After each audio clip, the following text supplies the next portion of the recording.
¿Cuáles son las causas de la osteoporosis? Porque los dedos se arrugan en el agua. ¿Cómo se cultiva el cacao?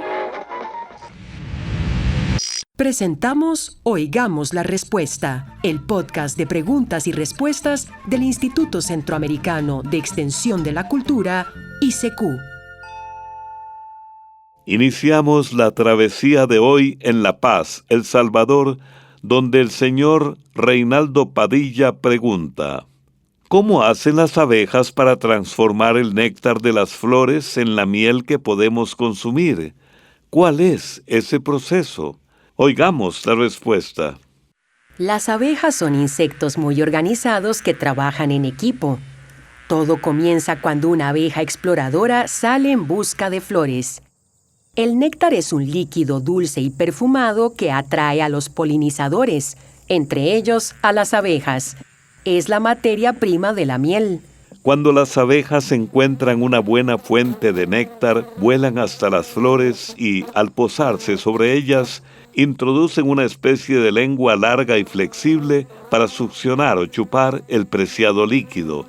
El néctar que recolectan lo guardan en una parte especial de su abdomen llamada buche melario. Durante el vuelo de regreso a la colmena, unas sustancias llamadas enzimas que tienen en el estómago empiezan el trabajo. Van descomponiendo los azúcares complejos del néctar en azúcares más simples y poco a poco el líquido comienza a concentrarse. Cuando las abejas llegan a la colmena, regurgitan o devuelven ese néctar y lo entregan a otras abejas trabajadoras que lo esperan. Ellas continúan transformándolo con sus propias enzimas y le extraen más agua. Luego depositan esa mezcla en pequeñas celdas del panal. A esa miel recién elaborada se le llama miel joven porque todavía necesita perder más humedad. Entonces pasa algo sorprendente. Llegan otras abejitas que baten sus alas sin descanso, creando una corriente de aire que ayuda a evaporar el agua sobrante. Ese néctar espeso y muy concentrado es lo que se conoce como miel madura. Cuando la miel ha alcanzado el punto adecuado, otras obreras colocan un sello de cera sobre cada celda. Ese tapón de cera protege la miel para que no se descomponga. Las abejas guardan esa miel como una reserva para usarla como alimento en tiempos de necesidad. Es precisamente de esas celdas selladas de donde los apicultores extraen la miel que finalmente llega a nuestras mesas. Desde Darién, Panamá, Luis Pineda pregunta: quisiera saber sobre los barcos que transportan gas natural licuado. Dicen que es peligroso. También quisiera saber si los tanques huelen mal o cómo hacen para controlar el olor. Oigamos la respuesta. Quizás usted ha tenido la suerte de ver pasar por las aguas del Canal de Panamá esos barcos enormes que llaman la atención por los grandes tanques redondeados que llevan encima, parecidos a enormes esferas. Son los llamados barcos metaneros o gaseros, construidos especialmente para transportar gas natural licuado, conocido como GNL. El gas natural se enfría a temperaturas extremas de unos 160 grados bajo cero hasta que se convierte en líquido. En ese estado ocupa menos espacio y puede transportarse con mayor seguridad dentro de los tanques del barco que están herméticamente sellados. En estado líquido, el gas no tiene olor ni color y no es venenoso. Cuando el barco llega a su destino, el gas se calienta otra vez para devolverlo a su estado gaseoso. Solo entonces se le añade una sustancia con un olor fuerte y desagradable, ese mismo que sentimos en el gas de cocina, que sirve para detectar cualquier fuga con facilidad. Porque si el gas entra en contacto con una chispa, puede explotar o producir un incendio. Vamos a contarle, Luis, que aunque trabajar en un metanero puede parecer peligroso, en realidad es uno de los trabajos marítimos más controlados del mundo. Las tripulaciones reciben entrenamiento especial y todo el barco está diseñado para prevenir incendios o explosiones. Los tanques están hechos con materiales que resisten el frío extremo y los golpes y cuentan con sistemas automáticos que avisan si cambia la presión o la temperatura. Además, existen normas internacionales que obligan a realizar inspecciones frecuentes y simulacros de emergencia. Así que, aunque transportar gas natural licuado requiere mucha precaución, los metaneros son barcos muy seguros gracias a la tecnología moderna y a la disciplina de sus tripulaciones. Así que los accidentes son sumamente raros. Envíennos sus preguntas al apartado 2948-1000 San José, Costa Rica. También nos pueden contactar al correo electrónico isq@isq.org o encuéntrennos en Facebook como Oigamos la Respuesta. ¿Sabía que los sapos producen una sustancia tóxica que parece leche? Este veneno los protege de los mamíferos, sin embargo, no afecta a ciertas aves ni reptiles. Garzas, gaviotas y lechuzas, por ejemplo, pueden comerse un sapo sin problema. La naturaleza siempre tiene sorpresas. Esto y más en Oigamos la Respuesta. Desde Somoto, Madrid, Nicaragua, el señor Víctor Manuel Maradiaga nos dice lo siguiente. ¿Será cierto que después de enterrar a un difunto, a las 48 horas los gusanos se lo comen? Yo no lo creo, porque son las moscas las que ponen los huevos y dentro del ataúd bajo tierra no hay moscas. Oigamos la respuesta.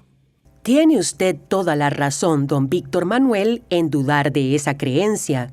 No es cierto que los gusanos se coman un cuerpo apenas 48 horas después de haberlo enterrado. Tal y como usted dice, en un ataúd cerrado y estando bajo tierra, las moscas no tienen manera de entrar a poner sus huevos. Lo que sí ocurre dentro de un ataúd es la descomposición natural del cuerpo. Son las bacterias que todos llevamos dentro las que comienzan a trabajar descomponiendo los tejidos y los órganos. En este proceso se liberan gases que producen la hinchazón y ese olor característico de la descomposición. Ahora bien, los gusanos solamente aparecen cuando un cuerpo queda expuesto al aire libre. En esos casos, moscas y otros insectos pueden llegar muy rápido, incluso minutos después de la muerte, para depositar sus huevecillos. Por eso, en investigaciones forenses, cuando ocurre un crimen, los especialistas estudian las larvas que encuentran en un cadáver. La especie del insecto, su tamaño y su etapa de desarrollo permiten calcular cuánto tiempo ha pasado desde la muerte de la persona.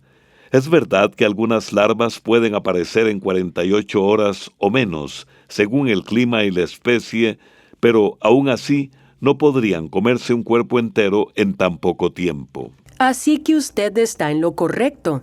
En un entierro normal, dentro de un ataúd cerrado, no hay manera de que los gusanos aparezcan y se coman al cadáver.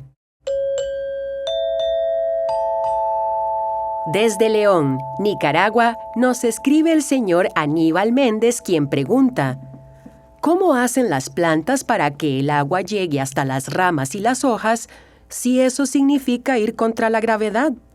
Oigamos la respuesta. Cuando uno se detiene a observar la naturaleza, descubre cosas verdaderamente sorprendentes. Y una de ellas es, sin duda, la manera en que las plantas logran llevar el agua hasta lo más alto, incluso hasta las hojas de los árboles gigantes. Resulta que las plantas tienen dos mecanismos maravillosos para lograr ese ascenso. Primero, en las raíces existen unos pelitos finísimos llamados pelos absorbentes. Por ahí, la planta absorbe o chupa el agua del suelo que viene cargada de minerales y otras sustancias. Esa es la savia, el alimento del árbol. Pero, ¿cómo sube esa savia por el tallo? Resulta que dentro del tallo y del tronco hay muchísimos tubos microscópicos, es decir, que no se ven a simple vista, apretados unos contra otros por donde circula el agua. Parte del ascenso se debe a un fenómeno llamado capilaridad que hace que el agua se pegue a las paredes de esos tubitos y vaya subiendo, tal como sube el agua cuando se mojan los ruedos del pantalón después de un aguacero. Pero aquí viene lo más interesante. La principal fuerza que hace subir el agua proviene de las hojas. Las hojas tienen unas diminutas aberturas, invisibles a la vista, por donde la planta respira. Por ahí toma dióxido de carbono del aire y expulsa oxígeno. Pero también transpira, es decir, pierde agua en forma de vapor. Entonces es como si las hojas sudaran. Sí, y cada molécula o gotita de agua que sale jala otra que viene detrás y esa otra más, formando como una especie de cadena que va tirando del agua desde las raíces hasta las hojas. Quiere decir que es algo parecido a cuando uno succiona o chupa por una pajilla. El líquido sube desde abajo, impulsado por esa fuerza de succión. Como puede ver don Aníbal, la naturaleza siempre nos sorprende con estos mecanismos tan ingeniosos que les permiten a las plantas y a otros seres crecer y desarrollarse en este maravilloso planeta que compartimos. Desde Filadelfia, Guanacaste, Costa Rica, el señor Harvey Carballo pregunta: ¿en qué año nació el presidente de Estados Unidos, Franklin Roosevelt? ¿Y en qué año murió? ¿Es verdad que le tocó dirigir las 2 guerras mundiales? Oigamos la respuesta. Franklin Delano Roosevelt nació en 1882 y murió en 1945. Fue presidente de Estados Unidos durante 12 años, de 1933 a 1945. Vamos a decirle, don Harvey, que a Roosevelt no le tocó dirigir las 2 guerras mundiales, pues durante la Primera Guerra Mundial, Roosevelt no era presidente. Pero en la Segunda Guerra Mundial sí fue presidente y lideró a Estados Unidos durante la mayor parte de esta guerra. Sin embargo, murió antes de que terminara, y fue al vicepresidente Harry Truman a quien le tocó tomar las últimas decisiones del conflicto. El presidente Roosevelt no solo es recordado por haber dirigido al país durante esta guerra, también se le recuerda porque le tocó gobernar a Estados Unidos durante la Gran Depresión, cuando el país estaba sumido en una gran pobreza. Esto fue entre 1929 y 1939, antes de la Segunda Guerra Mundial. Roosevelt llegó al poder con una promesa: devolver la esperanza y la prosperidad al país. Para hacerlo, impulsó un plan de reformas conocido como el Nuevo Trato o New Deal, un programa que creó empleos, construyó carreteras, puentes, escuelas y hospitales. Durante el gobierno de Franklin Delano Roosevelt, se creó también el primer seguro social del mundo. En su discurso de toma de posesión, Roosevelt dijo una frase que quedó para la historia: a lo único que debemos tenerle miedo es al miedo mismo. A los 39 años, Roosevelt contrajo una enfermedad y quedó en silla de ruedas, pero eso no lo detuvo. Siguió adelante trabajando y animando a su pueblo. También pueden contactarnos a través de un mensaje de WhatsApp al teléfono código de área 506, número 8485-5453, o háganos sus preguntas al teléfono código de área 506, número 22 25 52 38, o al número 22 25 53 38. ¿Sabía que la Tierra tiene aproximadamente 11.000 satélites artificiales girando a su alrededor? Estos satélites se utilizan para gran variedad de propósitos, como comunicaciones, localización de objetos, observación de la Tierra y estudios científicos. Esto y más en Oigamos la Respuesta. Desde Santa Tecla, El Salvador, nos escribe el señor José Vitelio López y pregunta: ¿cuándo son las fiestas patronales en la capital de Costa Rica? ¿Y cómo se llama su santo patrono? Oigamos la respuesta.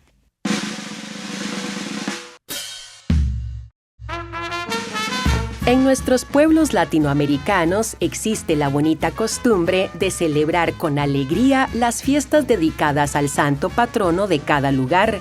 Esta tradición vino con los españoles, quienes acostumbraban a escoger un santo como protector especial para su comunidad.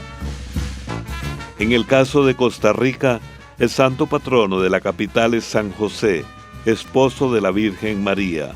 Por eso la ciudad lleva su nombre. San José fue reconocido oficialmente como patrono en el año 1801 y las celebraciones en su honor comenzaron en 1824, poco después de la independencia del país. En un principio, las fiestas se realizaban el 19 de marzo, día dedicado a San José. Sin embargo, esta fecha muchas veces cae dentro de la Cuaresma, por lo que nuestros antepasados, que en su mayoría eran católicos, consideraron que no era apropiado hacer festejos muy animados en esa época. Por eso, los josefinos decidieron mover las celebraciones para finales y principios de año. Con el paso del tiempo, el lugar de la capital y la forma de celebrar las fiestas han ido cambiando. Antes se hacían turnos en el Parque Central, luego se colocaban carruseles cerca de los parques Morazán y Nacional. Ya hacia 1969, debido al crecimiento de la ciudad, las fiestas se trasladaron a Zapote, donde se construyó el redondel de toros y se instalaron juegos mecánicos y puestos de comida conocidos como chinamos. También era tradición hacer un desfile o mascarada por la Avenida Central, que más tarde se convirtió en un desfile de carrozas o Festival de la Luz.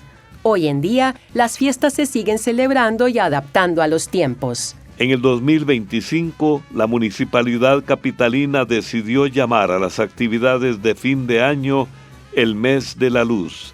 El desfile de carrozas y bandas se realizó alrededor del Parque de la Sabana el 13 de diciembre y los días 27 y 28 de diciembre se celebró el festival San José te quiere aquí en los parques Morazán y Nacional, con muchas actividades artísticas y culturales.